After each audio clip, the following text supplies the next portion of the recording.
Radio activity या इसे शुरू करते हैं न्यूक्लियाई।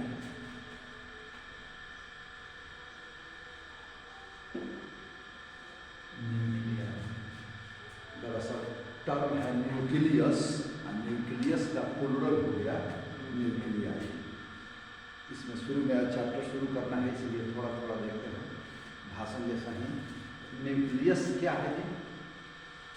न्यूक्लियस रदरफोर्ड को न्यूक्लियस का इन्वेंटर माना जाता है और रदरफोर्ड के अल्फा स्कैटरिंग एक्सपेरिमेंट से ये पता चला कि एटम के ठीक बीच में उसके सभी प्रोटॉन और न्यूट्रॉन रहते हैं और इस छोटे से बीच वाले सेंट्रल पार्ट को हम न्यूक्लियस कहते हैं। मतलब कि ये बीच में इसके सभी प्रोटॉन न्यूट्रॉन रहते हैं। इसी को इलेक्ट्रॉन इसके चारों तरफ ऑर्बिट में चलता लगाता है। इस बीच वाले पार्ट को हम लोग न्यूक्लियस कहते हैं।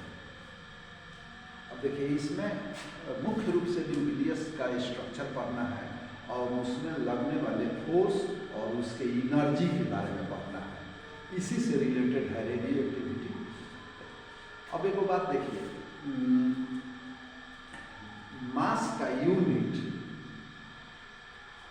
केजी है, लेकिन न्यूक्लियस एटम इस सब को केजी से तौलना मुश्किल है। ये तौलाएगा ही नहीं, इतना छोटा छोटा है कि इससे तौला नहीं पाता है। तो इसके लिए एक अलग से यूनिट हो गया इसका AMU, atomic mass unit. Atomic mass unit जिसको AMU कहते हैं, संक्षेप में केवल U भी कह दीजिएगा तो काम हो जाएगा, एटॉमिक मास यूनिट। तो आखिर ये कितना के बराबर होता है? 1 एटॉमिक मास यूनिट। तो C12 यानी कार्बन 12 एटम के मास के 12वें भाग को एटॉमिक मास यूनिट करते हैं। मतलब कि 1 AMU is equal to mass of C12/12। ठीक है, तो अब इस हिसाब से 1 AMU इज इक्वल टू 12 ऊपर हो जाएगा। अब नीचे रखिए चाहे ऊपर रखिए, यहाँ नीचे लिख लीजिए चाहे ऊपर लिखिए, एक को जो लिखना है तो प्रॉब्लम नहीं है।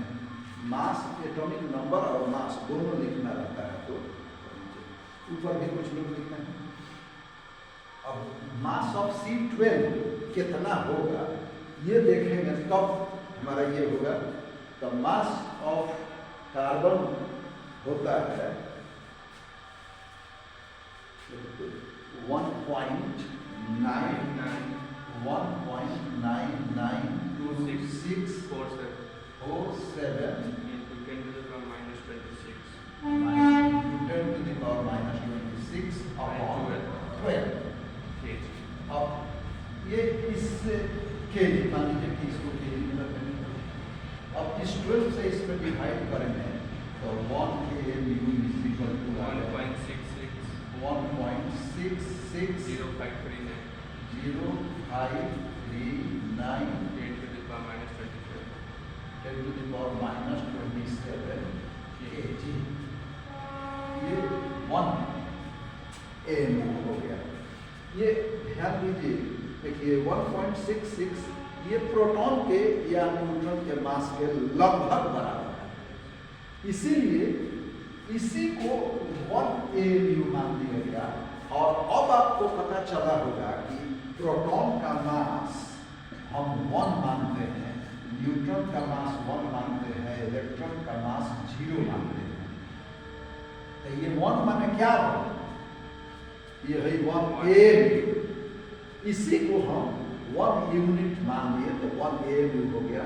तो प्रोटॉन का मास 1 नहीं है, प्रोटॉन का मास 1 AMU है, न्यूट्रॉन का मास 1 AMU होता है। इतना ही लगभग प्रोटॉन और न्यूट्रॉन दोनों का मास होता है AMU। ठीक है, अब इसके बाद देखो, आप देखिए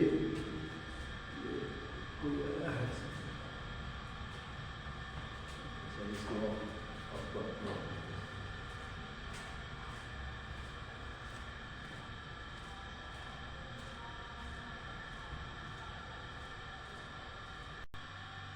अभी एक ही वीडियो पूरा लगेगा। अब देखिए इसमें ए व्यू आप देखें, एक बात यहाँ न्यूट्रॉन के बारे में देखिए। Proton basic particle electron, proton और न्यूट्रॉन्स हैं।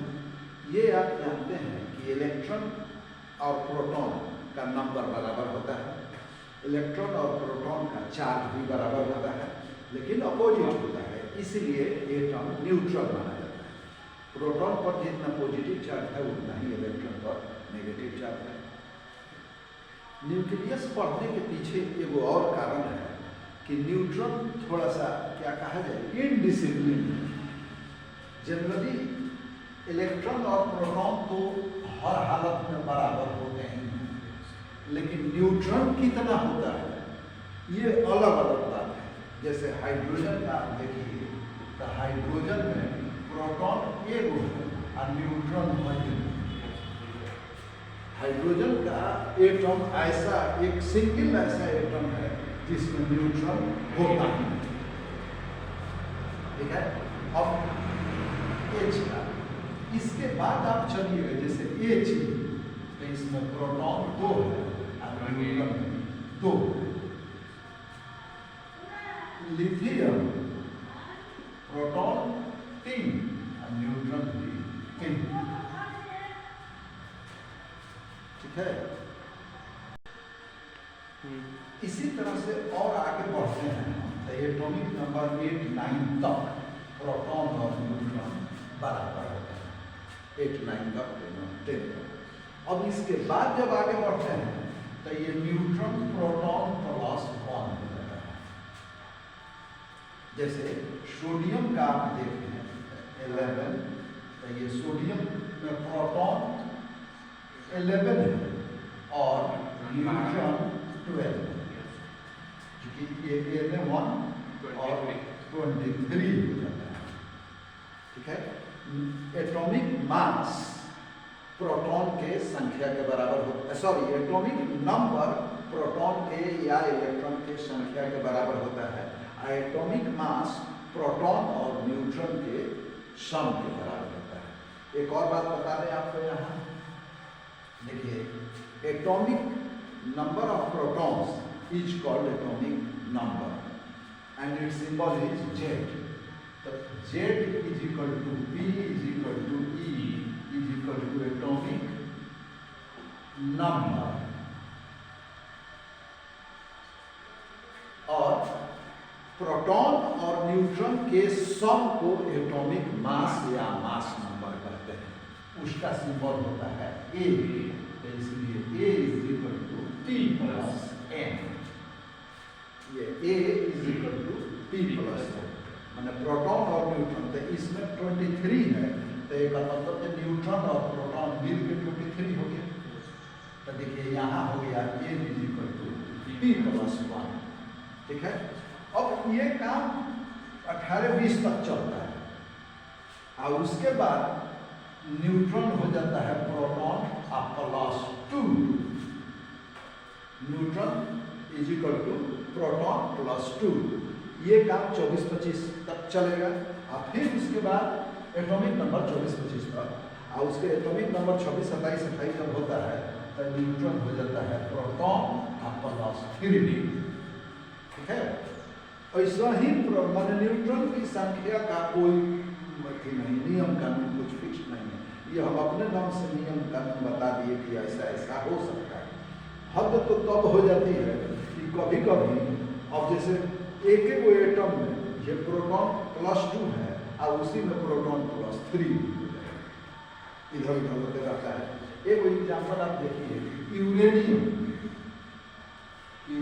में 92 एटॉमिक नंबर है उसका, इसका एटॉमिक मास थोड़ी देर के लिए 235 आप मान लीजिए 235।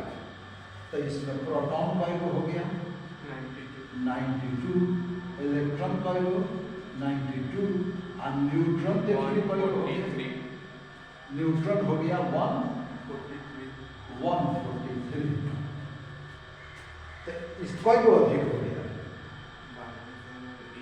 8 51 अधिक हो गया तो यहाँ neutron is equal to proton plus 51 हो गया। ठीक है, और ऐसे ही जैसे जैसे हम आगे जाते हैं न्यूट्रॉन की संख्या बढ़ती जाती है।